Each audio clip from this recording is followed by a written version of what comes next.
Okay, we are at welcome to RAD DAT. I am visiting and interviewing Ron Klein today. How you doing, Ron? I'm doing. It's warm outside. Yeah. It's cool in here. Yeah, it is. So is this the quarter-inch tape machine you have here? Those are all quarter-inch, yeah. Okay. They're 3-speed. Each one of them is 3-speed. Uh-huh. That's a variable speed. I can adjust that if something's recorded a little fast or a little slow. Oh, you I can adjust. You can adjust the tempo? Yep. Really? I didn't know that they had. That's the only one that can do that. These are fixed speeds. Whatever speed you put them on, that's it. Oh, okay. This one's got a variable speed hook up in the back, and I can control that, set it according to whatever I'm recording, and if it's faster or slower. Does that affect the pitch?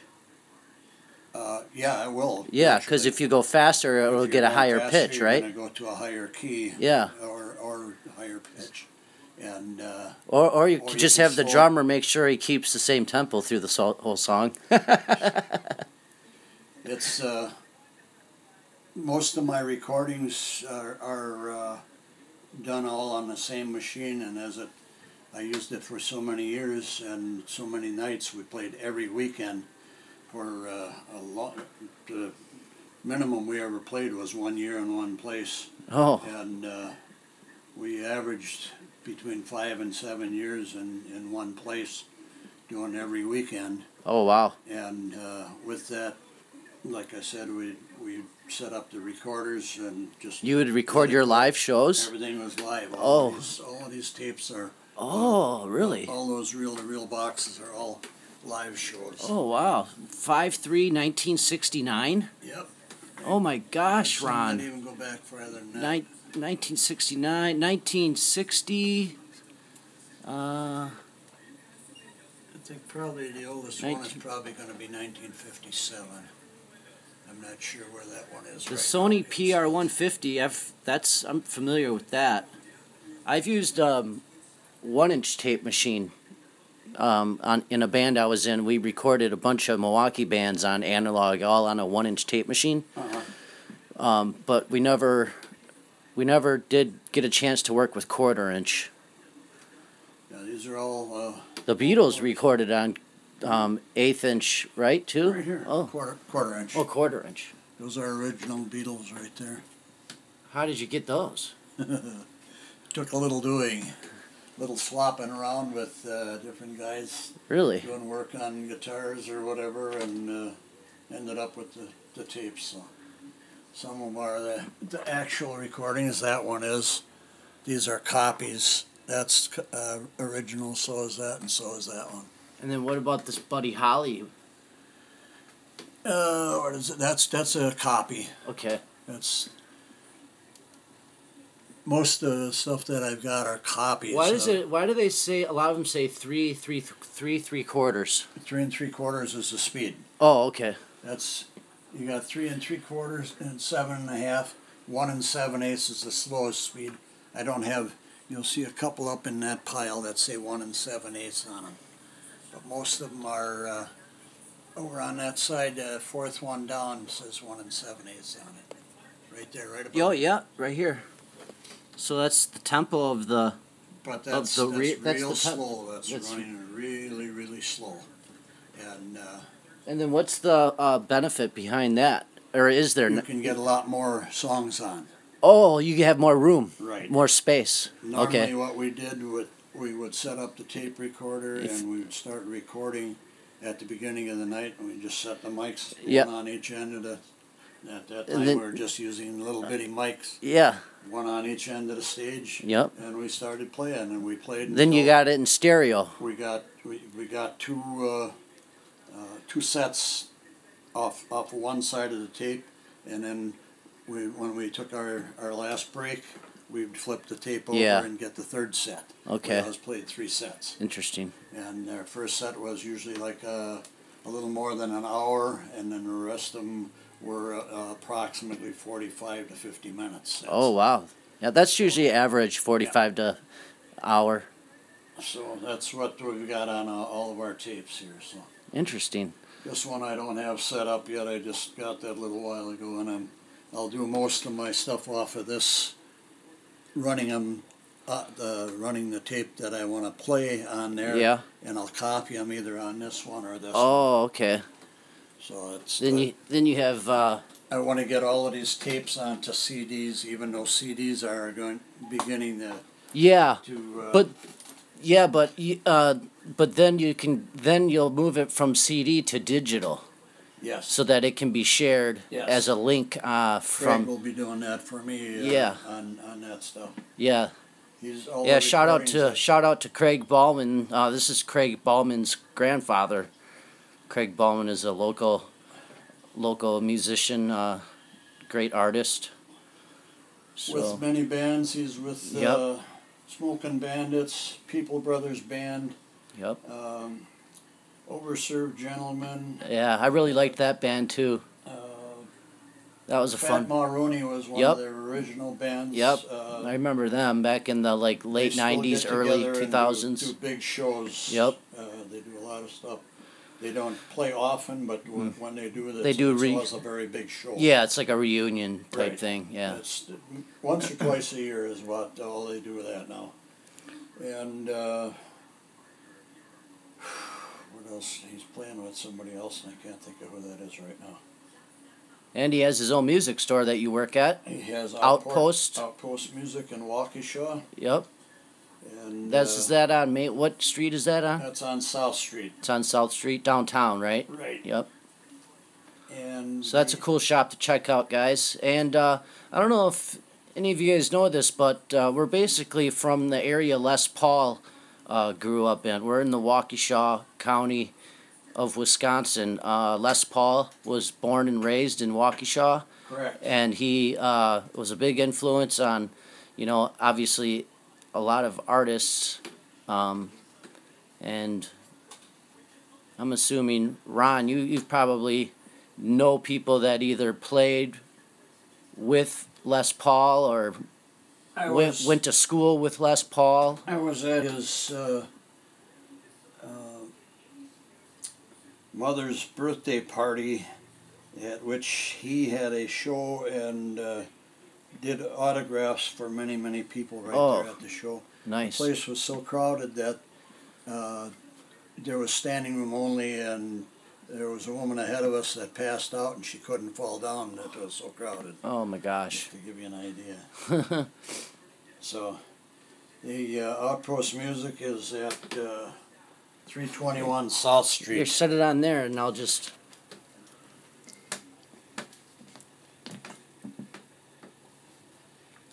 Outpost Music. I've been there. It's a great shop, and We do a lot of repairs. Yep. Sell a lot of many different types of equipment, drum sets. We have new and used equipment. Lessons. They give lessons on all types of music. Guitar. and violin. you do a lot of the repairs though. I do much of the repairs. Yes. Yeah, which is great, and which is another thing we were going to try to squeeze in today. We probably only got another 20 minutes because it's 5:30. Ron's got dinner at 6, and I brought my brother who has since passed. I acquired his Martin acoustic guitar, which is right there in that case, and Ron here is going to tweak the neck for me. I have a feeling the neck might be. You got it. Here's a picture of Craig right here and my great-grandson, all of us playing music in my recreation room before we moved here. Yeah, down at This is your Craig, old the house. owner of the music store. Mhm. I'm playing pedal steel guitar here, and as you can see, I got a collection of music. Oh, And this, my great-grandson is now 7 years old. oh, he's 7 now. Look at him there. He's probably like what, 4? 5, I think. Oh, He 5? had turned Looks 5. like he's got a He's guitar got a on. little Fender, little Fender Strat. You guys are gonna keep the music going in the family. That's He will be a good musician. He sings very well already. yeah. You can tell he has the it. Correct. So let's All right. cut it there, and Sounds we'll good. take this out to the garage. And All right, guys. And so here's the time where we hope. we're able to keep a Wi-Fi connection because we're going to go out to his garage. So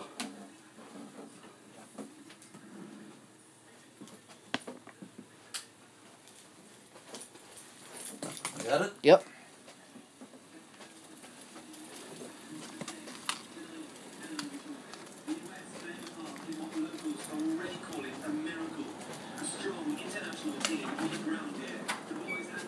I got my hands full here, Ron. Go ahead.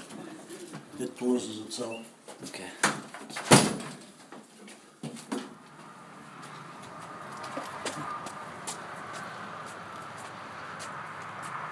Come on, stay, signal, stay, signal, stay. Still going? Yeah. Got Ron's shop. There's not much in this little apartment. But My buddy Young Hines, who is a pretty well-established musician, says hi to you, Ron. hi there. He says, nice place. So Ron's gonna check out my, like I said, my acoustic guitar and see what kind of love it needs. Give it a little TLC. I noticed when I play like the an E chord, Open E? yeah, no, no, not well, the open E, but with my finger, 2 fingers on the, just playing an E chord. It vibrates. Okay, we'll figure that out. It has like a buzzing. It's just a little bit. These have a truss rod. Yep, I see it. Do we have to take the strings off to do that? No. Really? You see where the truss rod is? Yep, I see the hole Okay. in the neck. There's a hole right there, Yep. and I have a wrench right here. That should fit.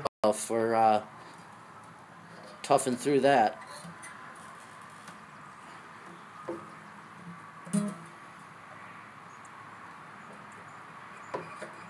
So is this the righty-tighty, lefty-loosey situation, or, huh? I don't know what we have here, but I can't find a truss rod. Oh, it might be recessed too far in. That's an that's pretty extra long. wrench, and these normally are right here. Yeah, at within this the edge. within that first fret. And I don't see. No, there's not one there at all. Interesting. There's not a rod in there. I'll be darned. Interesting. No, I will tell you that they may have used the original. Yeah, that's all the way up in there. Yep. So no rod. There's no adjustment there. Okay.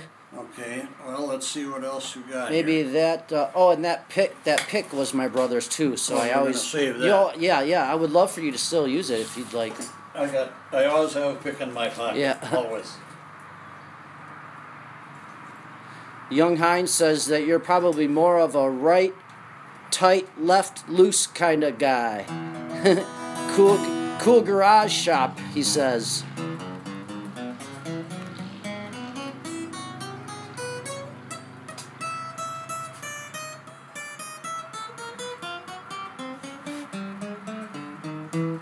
This is where you were. Yeah. Buzz? Yes. I don't hear No. anything there.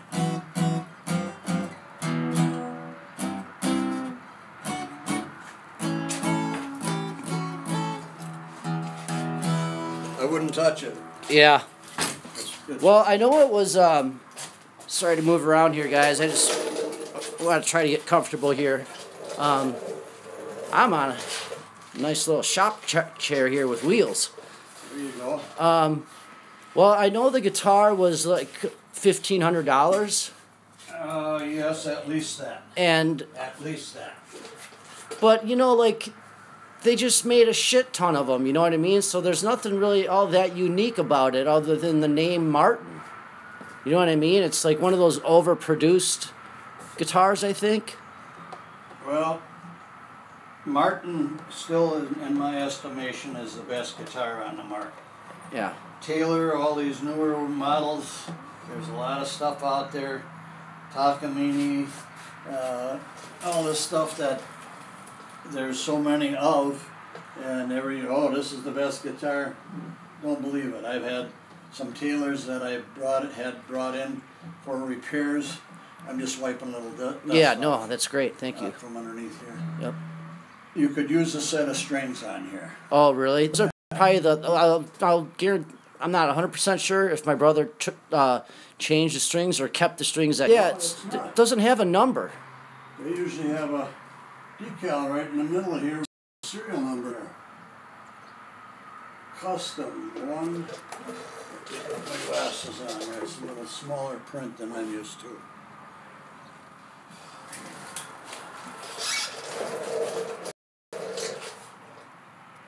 One 1340180. 1341. Oh yeah. Wait a minute, is that a 8 or is that a 3? It's 1840180. So 1840 or 180 There's it's 1840180. That's normally the year is in there. Yeah, I don't. Are you sure that's an 8, the first one? I thought that was a 3. So 1840 1840180. Yes.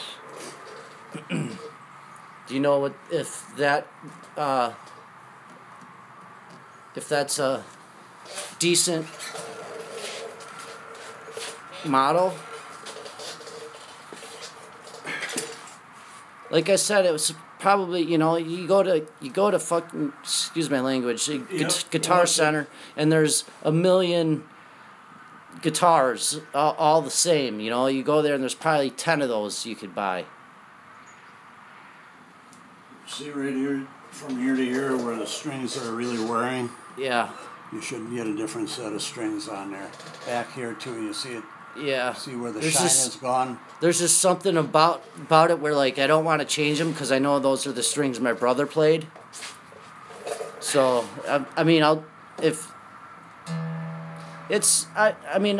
generally a good drummer, by trade, but I do play guitar. Just that's up to you. I'm just telling you that these are to the point of breaking. Okay. The way they are here and here. Well, I know I do play a little hard. I kind of play the guitar like the drums. That's beside the point. Yep. If your strings are made to be played like that, and if you got, I usually use a little paintbrush on these, and I don't have it out here. Yeah, sorry. I took it out on the boat last night, though. Did you? Yep. Played a little ditty on our way to parking the boat. I wouldn't change the height of this. If you needed to change the height, you can take this saddle out of here. That's an ivory saddle, and you can take that out. Oh, and just raise. And I grind off the bottom edge of that so it sits down in there deeper. Oh. That's how I lower this without touching the neck or anything. Exactly. The neck is good the way it is. Okay. It's a little bit straighter than I prefer. I like to have, if I push the string down here, I like to have almost the thickness of a dime down in here. Oh. Okay. And these are those are pretty high. Yeah. So it's playable like it is. I wouldn't change it. The only thing I would change is the strings, but that's up to you, of course. Sure. So.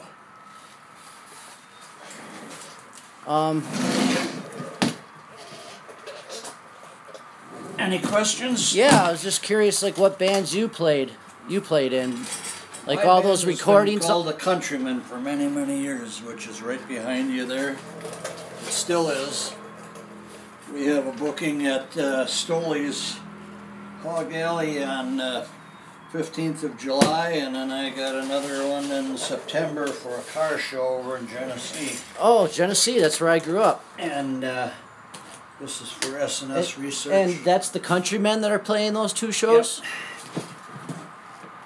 Interesting. Do you guys have any videos on YouTube? Go down. It doesn't. No, I don't know why. It's been like that. I do. Oh. So, all those tapes of live recordings on the quarter-inch reel. Yeah. We did a nice live show in Waukesha. There you go. Oh, thank you, Ron. So where did you guys play in like the 60s and 70s? Where did you guys play? I'm sorry, say that again. Where did the Countrymen play a lot of their shows in the 60s and 70s? In the late 50s. Lighthouse Inn was one of our first big places that we drew big crowds. That was packed every night. If you wanted a place to sit, you came an hour before we started. Yeah. They had a big pool table, and they had sheets of plywood. What town was that in? Waukesha? That was right on Nagawicka Lake. Oh, it was. And we played there for 7.5 years. We played in the the Hideaway. Oh, okay. So you were a house band in the 70s and 60s. Yep. Many times we never even took our equipment home. Right on the job. And we went in, if we broke a string, we went in a little bit earlier. Yeah. And changed it, but hardly ever took our stuff home. Our practice was right there on the job. I'd come in and say, exactly. Okay, there's a new song out by Charlie Pride, and it's in the key of G, and it goes like this. Yeah. Oh, okay. Oh. We get up on the stage and we do it. Yep. And that's what that. We had a lead guitar player that I got in the group right now that's been playing with us since. Oh my goodness.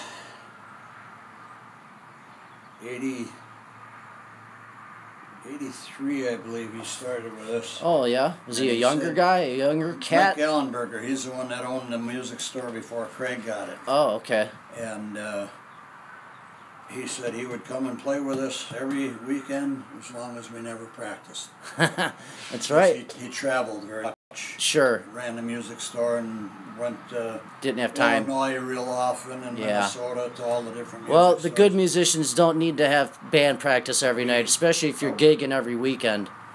We did very What well about with you want to go over a little bit of those pictures real quick? We got like 5 more minutes. It's 5:47. Flat like a telly. Flat like a telly. It's a solid maple neck. The one right next to it is with the stars and everything on it. Oh, that's Paul Stanley's guitar from Washburn. I got that all in pieces. They made a new body for it, and you rebuilt I put it all back together for him. Wow. And I did that one, and I did one for Dimebag Darrell. Oh, you did? Yeah. You did work for Dimebag Darrell? Yep. What did you do to his guitar? That was a rebuild also. Both of those came from that X body that I know him well, but I know of them. Okay. Artie Mintz, are we talking about? MITZ Mitz. Artie Mitz or Ellie Shepard. Ellie Shepard sounds very familiar too. I wonder if she was a singer-songwriter back in the day or something. She might have been. I've had a lot of girl singers that got up with us, not that played with us full time. Most of the we only had a couple of girl singers that stayed with us for any length of time. Yeah, or they would just sit in for a few songs, right? Right. Hey, John, guess what? Or Ron, guess what? I remember when you and I were wondering that we thought this guy looked like somebody. That's John Prine. He looks like John Prine. Yes, he does. Doesn't that look like John Prine? Very much so. Remember a few weeks ago, you and I were like, we couldn't put our thumb on it. Who he looked over like. Here by this one. Let me get this out of your way. This is my good friend Leroy Deister. He's a steel guitar player. That gentleman is on the guy right. On the left is the steel player, right? Right. His name is Don Helms. He was a steel guitar player for Hank Williams Sr. He's the one that did Your Cheating Heart. Oh, really? And he played on that? On the recording? Yep. Yeah. Anything Hank Williams ever recorded, this guy played behind. No kidding. Everything that Hank Sr. did. And then the guy on the right sounded like That's Leroy Deister. He plays around this area. He used to come in with his parents when he was 13 years old and get up on the stage with us. There's the myth, the man, the legend. Yep, that's him. Up on top is this guy here. Yes. In the That's Don black and Helms white? also. That's the same guy there. This is, yep. Where's that now? That's in the Nashville. Oh, it is? Yeah. Oh, wow. A lot of the big musicians will. Alan Jackson rents it every once in a while. He'll go in. Oh, they'll let him take it and use it? They'll let him take it and use it. But, that's good. It should be used. His wife has say-so over that. Sure. She's still around. There's a guy from this area that goes by the name of Hank Smith. That I haven't heard of him. Well, he lives right out. Is he a singer-songwriter? Singer-songwriter. He does all original. Oh, okay. Hank Williams. All Hank Williams. And he's